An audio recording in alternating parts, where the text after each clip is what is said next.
Adab bersin dan batuk. Assalamualaikum warahmatullahi wabarakatuh. Nama saya Resa Putri Utami. Saya berasal dari IAIN Bukit Tinggi.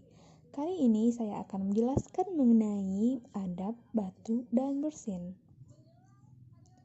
Mari kita saksikan videonya bersama-sama ya teman-teman. Bersin. Pertama, gunakanlah tisu atau sapu tangan untuk menutup mulut ketika kita bersin. Jangan gunakan telapak tangan.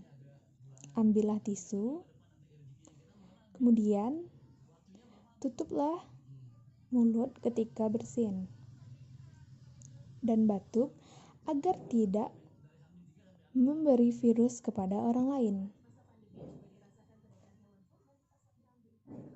Atau bisa menggunakan siku teman-teman, tutupilah mulut dengan siku saat bersin. Selanjutnya, cucilah tangan setelah bersin dengan air mengalir atau gunakanlah hand sanitizer agar kuman yang menempel saat kita bersin tadi hilang dengan semuanya.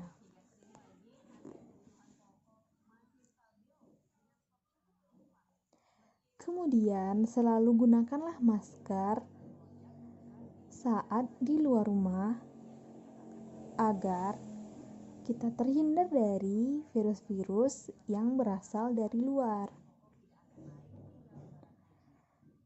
Selanjutnya, tisu yang telah kita pakai harus dibuang ke tong sampah dan jangan buang sampah sembarangan. Terima kasih telah menyaksikan video ini, semoga bermanfaat. Sampai ketemu di lain waktu. Assalamualaikum warahmatullahi wabarakatuh.